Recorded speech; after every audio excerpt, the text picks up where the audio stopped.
From the station working for you, this is Good Morning Indiana, streaming now. Now at 4:30, a frightening situation for a driver on the interstate in the middle of the night. The investigation now underway after a pumpkin crashed through his windshield. Deaths related to domestic violence on the rise in Indiana, how the pandemic is worsening the issue, and resources available right now. And wait times are long if you're voting early in Marion County, but local musicians are stepping up to make standing in line a little bit easier. How artists say the effort is benefiting both voters and performers.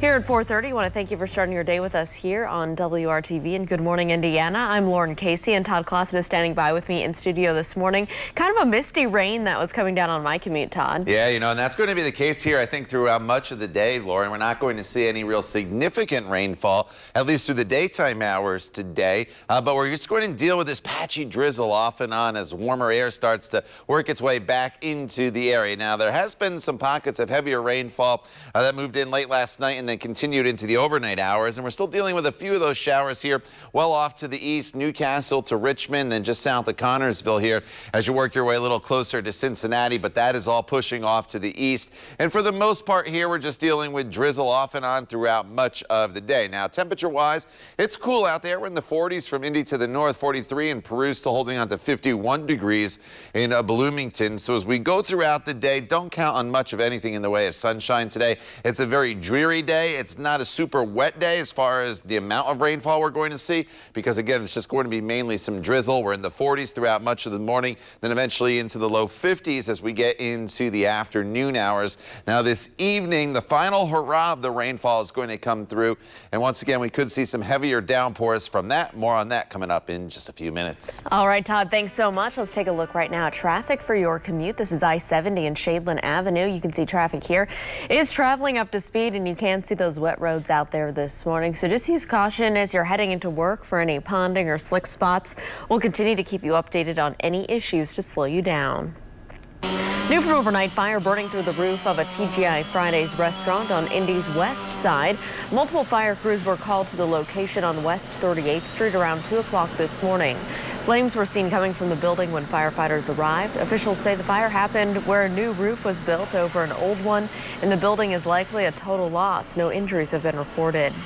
A death investigation is underway on Indy's north side. Officers located a victim on East 37th Street and Baltimore Avenue around 10 last night. Not much information has been released at this time, but we are told homicide detectives responded to the scene. A scary situation after a pumpkin smashed through a man's windshield while he was driving on the highway. A pumpkin was dropped from an overpass above. The 20-year-old Caleb Needham said that he was driving on I-70 to his home in Hendricks County when it happened early Saturday morning. He said when he made it to the other side of the overpass, the pumpkin crashed through his windshield, landing in his passenger seat. He called police, who said he was lucky the situation was not any worse. They said if it would have came through like the driver's side where I was sitting, that I probably would have died. I'm just so thankful that it happened the way it did, and I didn't have anyone in the passenger seat. One of the things that strikes me the most is the carelessness of some people's actions. Whether it was a teenager or whoever, and maybe it wasn't even a teenager, just the carelessness of someone's actions, trying to have what they think is fun, but could have caused serious consequences, more so than just smashing a window. The Hendricks County deputies that responded told Needham they have received calls on similar incidents happening lately. WRTV has reached out to the sheriff's office for more information on this investigation, so we'll let you know if there are any updates in that case. Now to the latest on COVID-19 and the impact on our state. The Indiana State Department of Health reporting 1,589 new cases of the coronavirus. That brings the total number to more than 149,000 since the pandemic began. 23 new COVID-related deaths were also reported. Some of those confirmed after further review date back to as early as September 17th. 3,727 Hoosiers have died with COVID-19. Indiana has seen a spike in domestic violence cases and deaths this year, caused in part by the pandemic. WRTV's own Stephanie Wade talked to a forensic nurse about what they're seeing and the resources available to help. A startling statistic tonight. The Indiana Coalition Against Domestic Violence has reported the number of deaths related to domestic violence in our state has increased by 86% compared to this time last year, a rate forensic nurse Julie Morrison can attest to. For me, just actually in the hospital, I still worry about the increase in violence. I mean, it's just kind of a pressure cooker right now. It really is. A forensic nurse at IU Health Methodist Hospital, Morrison, like other advocates, were worried how the pandemic would impact ongoing domestic violence. At the end of March with the stay at home, we knew something bad is going to happen because for people in abusive situations, at least they had that reprieve maybe when the abuser went to work. As job loss, health concerns over the virus, kids at home and not in school, all colliding. Kind of all the factors that worsen domestic violence or intimate partner violence, just exacerbated by this pandemic, those same kind of things, financial insecurity, losing jobs, and we knew this is going to be potentially bad with people being stuck at home together. Whereas people were not coming to the hospital in the beginning of the pandemic. At the end of March is when the stay-at-home orders started. We saw 46 assault patients.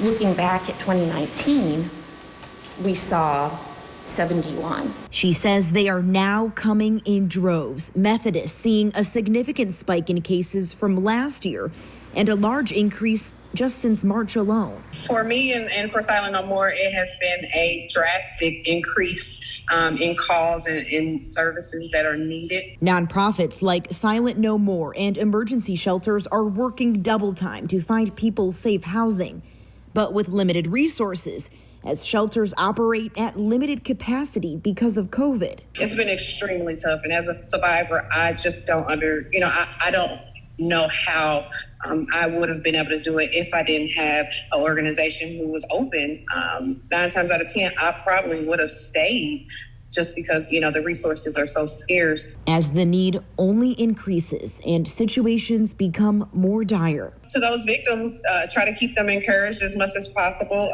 Know that there are survivors out here that are willing to walk with you and walk through that experience with you, so that way you're not alone. Stephanie Wade, WRTV. Stephanie, thank you. And you can find a list of resources for anyone in need, and you can contact them right now. Just go to our website, WRTV.com. Well, as a way to avoid interruptions, the Commission on Presidential Debates is changing up the rules when President Trump and his challenger Joe Biden take the stage on Thursday. Each nominee will now be muted while the other delivers his 2-minute remarks. The move is meant to prevent all the interruptions in the first debate. The Commission says the remainder of the 15-minute block will be open discussion with no muting. The Trump campaign has said it opposed the rule change. The Biden campaign has not commented yet. Vice President and former Indiana Governor Mike Pence will be here in Indianapolis to vote early on Friday. The Vice President and Second Lady had to reschedule after they canceled their original trip at the beginning of the month. Details on their visit this week have not been released, but the White House did say they will hold an event up in Fort Wayne on Thursday. Well, when you vote early in Marion County, the lines can be really long, but now for some local musicians and entertainers, they're hoping to make your wait a little bit easier. My lips, my eyes, I'm loving what I see. I'm not the average girl. Well, because finding gigs during the pandemic has been hard for many performers, they're happy to find an audience near the city-county building. 100 free live shows are planned for early voters. Golda Ingram is saying that she's excited to be able to perform again. This opportunity, it doesn't matter what it pays. It's just the fact that we're able to get out and do something, especially when the community they're out here and they can tell that we can tell that the music is soothing them. Well, artists of all genres will perform at Lure Plaza 7 days a week until early voting ends November 2nd. The Cultural Trail has a lineup of performers posted online. A pre-flight COVID-19 test could save you from quarantining during your vacation. Coming up, the new system being offered at some tropical destinations. And more changes for the upcoming Big Ten college football season. We'll explain the new rules being put in place for IU and Purdue games. Todd. And Lauren, it was another very wet overnight period with some pockets of heavier rainfall making its way through central Indiana. That heavy rain is now moving off to the east once again, still dealing with some patchy drizzle here this morning. It's not going to be the brightest day of weather here on this Tuesday. We'll talk all about it coming up in your WRTV Storm Team forecast when Good Morning Indiana continues in just a couple minutes.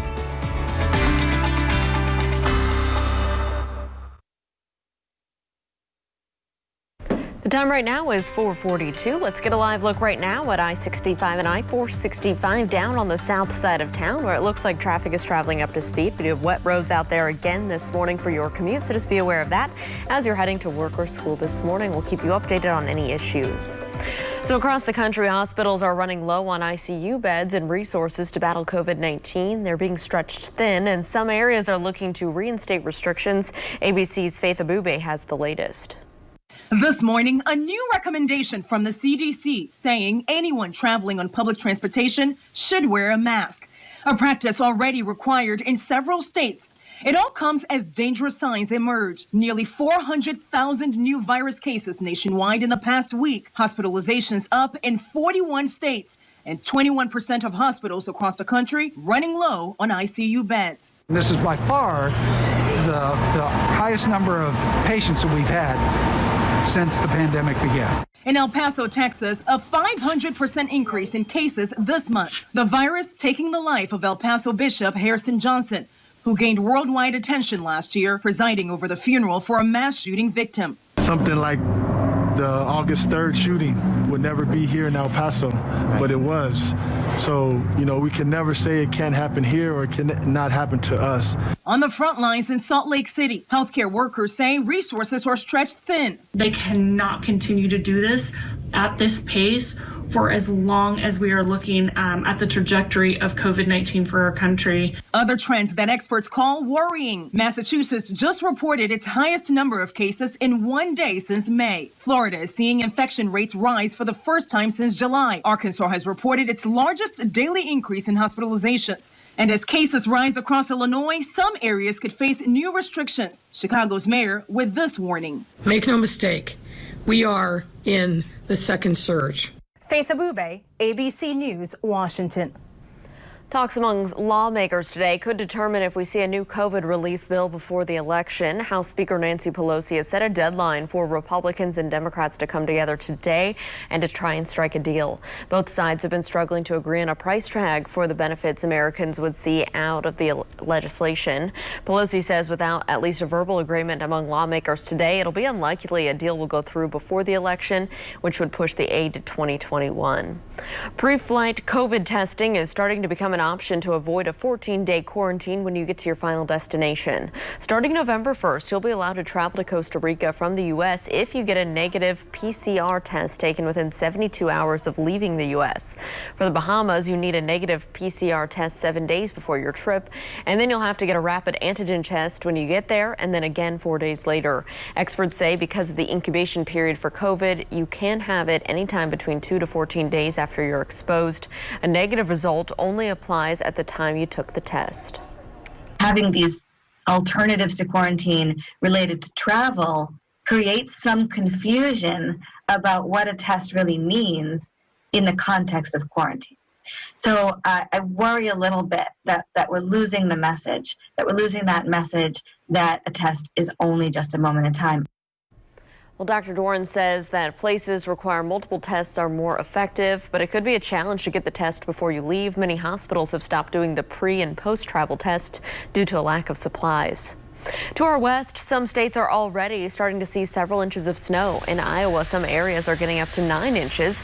According to the National Weather Service, yesterday's storm set a new record for the state's earliest significant snowfall. Previous record was in November of 1968. Now, the snow made roads slick for drivers, causing multiple crashes and a pileup. Iowa is expected to get more snow next week. No snow here, Todd, but we did get quite a bit of rain yesterday, and we're getting a little bit more this morning. Yeah, and this rain, obviously, as you well know, is needed across central Indiana. We've been running really, really dry, and you can tell the ground has just really absorbed all that in, so we haven't had to deal with any flooding, as some areas have seen 1 to 2 inches of rain over the last 24 hours. Now, obviously, there could be some localized flooding if your storm drains on some of your local streets are clogged, but no widespread flooding, and we still have more rain coming our way. Now, we had this heavier batch of rain that went through overnight. That's now pushing off into Ohio. Not really going to be too much of an issue for us going forward throughout the day. but we're still going to have a lot of just patchy drizzle, maybe a light passing shower at times. So today, I wouldn't classify it as a wet day, but it's definitely not going to be a bright day either for us here across the area. So we're locked in with the clouds as this wave moves off towards the east. Here is the next system that's going to bring some snow potentially to Iowa, and it'll bring us eventually some rainfall once again later on this evening. So rain chances aren't great really throughout the morning commute, even though your windshield wipers will likely be going with the patchy drizzle. And then throughout the day, we don't deal with a whole lot in the way of rainfall, but then things kind of tick back up as we get into the evening and into early Wednesday morning. And I'll show you that here on TrueCast as we work our way throughout the course of the day. Here's your timestamp in the top right-hand portion of your screen. This 8:30 in the morning today, just some patchy drizzle, lots of clouds around throughout the day, but you don't see a whole lot in the way of green. Once we get to 5:30, we're still mainly dry with some drizzle for the evening commute. And then once we get into the overnight hour, or late tonight rather, 9:30 and into the overnight hours, we start to get another wave of some heavier rainfall that's going to move in. Very, very similar to last night when that rain kind of kicked back in around 6, 7 o'clock. And there could be some pockets of heavier rainfall as we head into the overnight hours as that next system makes its way through, which, by the way, is going to be a warm front, and that's going to start to bring in warmer temperatures across the area.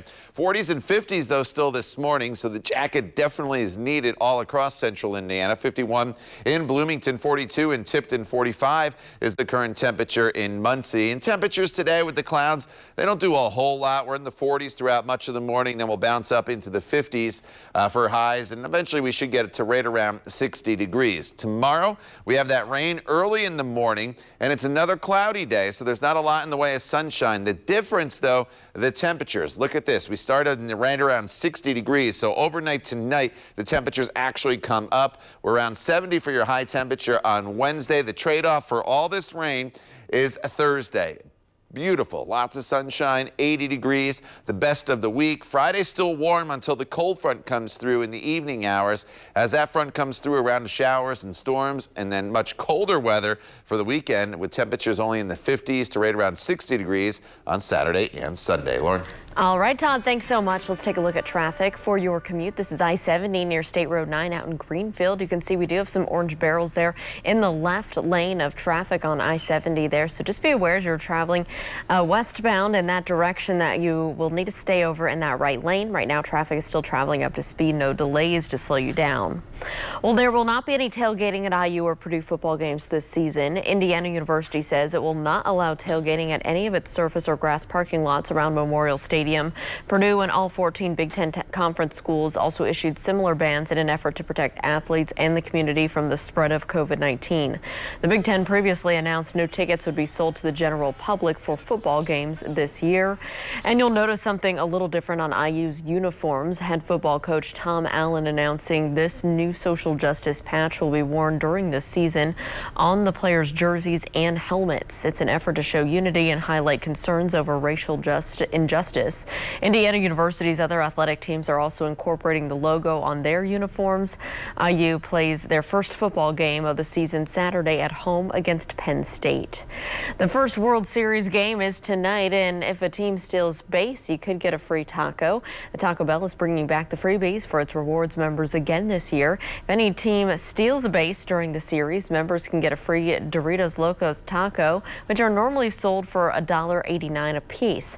It can be redeemed with a code on the Taco Bell app within the hours of the first base being stolen.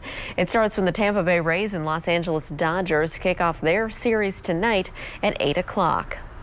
Netflix has released the trailer for the Chadwick Boseman final film. The Black Panther star plays the Prohibition-era blues artist Ma Rainey's love interest in Ma Rainey's Black Bottom. It takes place in 1927 Chicago, and Rainey is portrayed by Viola Davis. Boseman died, you may remember, from colon cancer back in August.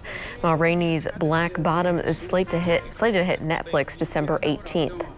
Now, the pandemic isn't stopping one rock group from giving fans a live show. After the break, the bizarre safety measures they're taking to get their tour back on the road. And a Brown County school investigating a racist comment printed in the school's yearbooks. Coming up at all new at 5 o'clock, what the district officials are is being done about that incident. It's 4:52. Stick around. We'll be right back.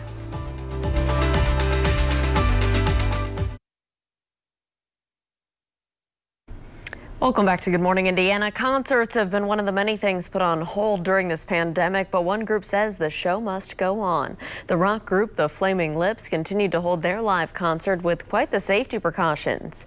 Everyone in attendance was required to wear these individual body bubbles.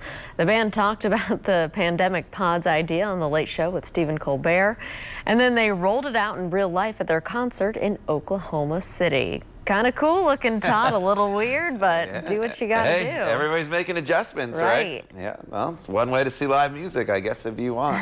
All right, as far as today's weather goes, it's going to be a damp and dreary day with patchy drizzle. Not a ton of rainfall during the daytime hours today, but then we get another push of some decent rain tonight and into tomorrow morning. And then tomorrow we start to warm back up. 71 degrees. Thursday is a beautiful day. You see the sunshine, high temperature of 80 degrees, something to look forward to after this dreary stretch of weather. Then Friday's still mild but cooler for the weekend as we get back in some more fall-like temperatures. But the good news is Saturday and Sunday at this point look to be fairly dry. The time now 4:57. Raphael joins Lauren and I in just a couple minutes here when Good Morning Indiana continues at the top of the hour.